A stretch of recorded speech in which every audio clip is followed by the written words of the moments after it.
কোনো ক্রমে ড্রেসটা মানে চেঞ্জ করে ফ্রেশ হয়ে চলে এসেছি। আজকে মিস করা যাবে না গঙ্গা আরতিটা। মুহু আর বাবাই এখন খাচ্ছে কনসার্ট। না না খাবো না, খিদে একটু পেয়েছে সে অর্থে। ও তোমাদের সাথে শেয়ার হয়নি, আজকে আমরা ত্রিবেণী ঘাট থেকে যখন গেছিলাম তখন অলরেডি 1:45 বাজে, খুব খিদে পেয়েছিল সবার। আর হঠাৎ তখন ওইগুলোকে বলে লঙ্গরখানা বলে ওই বাবাই দেখতে পেয়েছিল, লঙ্গর বানিয়েছিল। হ্যাঁ বানিয়েছিল, আমরা ওখান থেকে খেলাম। বেশ কচুরি তরকারি। বাবা সার আসছে, এত সার এখানে। উড়ি বাবা পাস করে যা বাবাই তোমার দিকে দাঁড়া, চলে যাক না, ওই পাশে গেছে। হ্যাঁ আর তারপরে হালুয়াটা দারুণ ছিল খেতে, তো সেটা আমাদের ভগবানই মনে হচ্ছে পাঠিয়ে দিল ঠিক সময়। ঠিক সবারই খুব খিদে পেয়েছিল, তারপরে আর ওখানে পেয়ে গেলাম গরম গরম খাবার। কি টেস্টি মাছ, ভালো ছিল না? পরাগও আছে। আর এই যে সূর্যাস্তের পুরো একেবারে হরিদ্বার দেখে নাও তোমরা। একটু পরেই আরতি শুরু হবে, জমজমাট।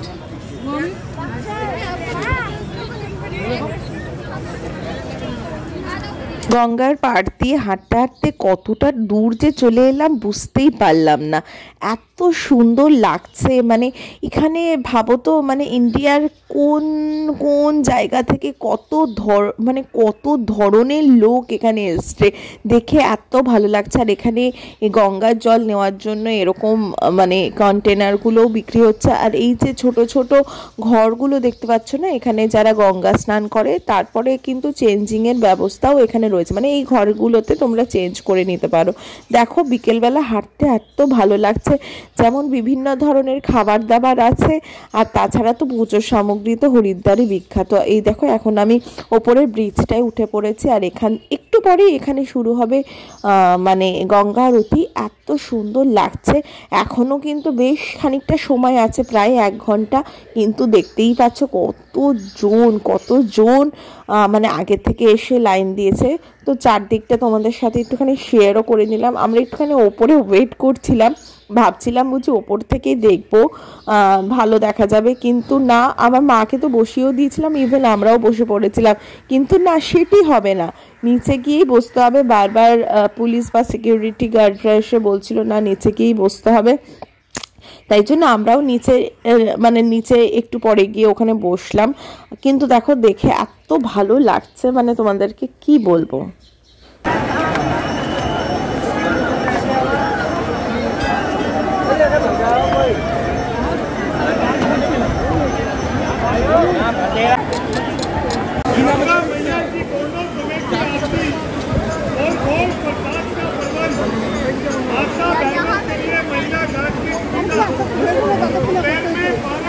তবে এখানে একটা ব্যবস্থা দেখলাম যে এখানে কিছুই চাঁদা টাইপের বা ডোনেশন টাইপের জিনিস কিন্তু কালেক্ট করা হচ্ছে। এখানে যারা যারা দর্শনার্থীরা আছে, মানে প্রথমে এখানে সবাইকে নিচে বসতে দেওয়া হচ্ছে, তারপরে বলছে কে কোথা থেকে মানে কিছু ডোনেশন দেবে কিনা। তো অনেকেই দেখলাম ডোনেশন দিচ্ছেন এবং তাদের নাম অ্যানাউন্স হচ্ছে।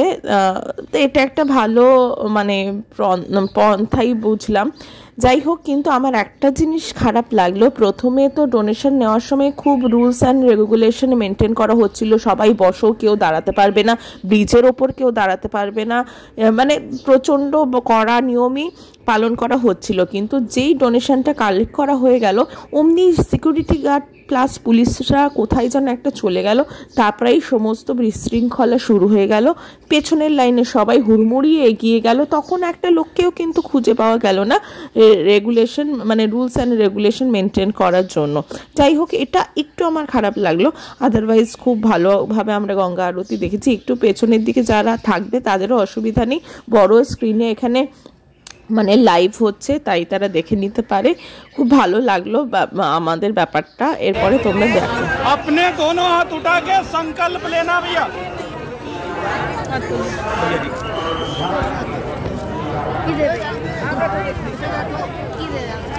मोबाइल हाथ में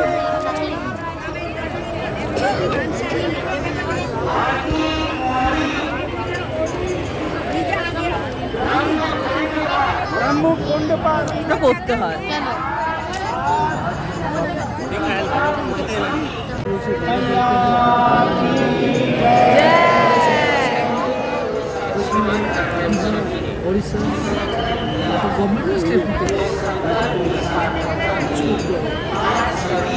जय मां गंगे, जय मां गंगे, जय मां गंगे,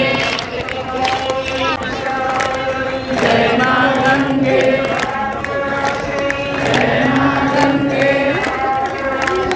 जय मां गंगे,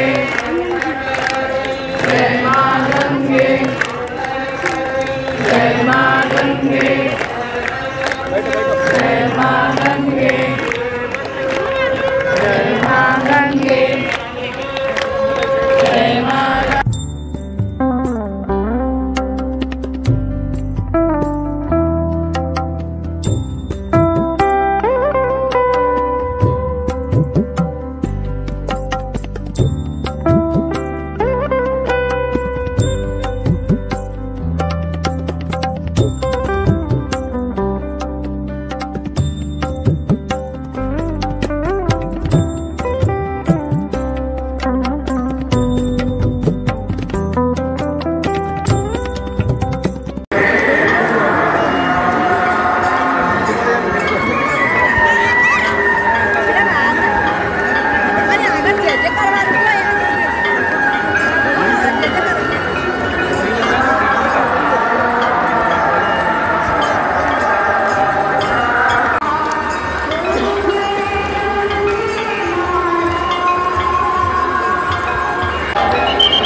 এই যে এরা মামা, ছোট মামা, পরাগ, স্থিত সব এখন গঙ্গা স্নানে যাচ্ছে।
কি বলছো? কি বলছো? ঠান্ডা লাগছে? যাই হোক, এই নভেম্বরের ঠান্ডায় এই তিনজন যে এই গঙ্গায় রাত্রেবেলা স্নান করার সাহস দেখিয়েছে, এটাই খুব বড় ব্যাপার। সেই সকাল থেকে আমরা বেরিয়েছিলাম, ঋষিকেশ ঘুরলাম, তারপরে কোনো রকমে চেঞ্জ করে এসে গঙ্গা আরতিটা দেখতে পেলাম, খুব ভালো লাগলো। আমাদের হরিদ্বার থেকে কালকে আমরা চলে যাচ্ছি মসুরি, তার আগে দেরাদুনে সাইট সিন করবো, যেগুলোর নেক্সট ব্লগ তোমাদের সাথে অবশ্যই শেয়ার করব। আজকের ব্লগটা ভালো লাগলে তোমরা প্লিজ সাবস্ক্রাইব করে দিও আর কমেন্ট করে বলো কেমন লাগলো, আর লাইক করে দিও। টাটা, ভালো থেকো।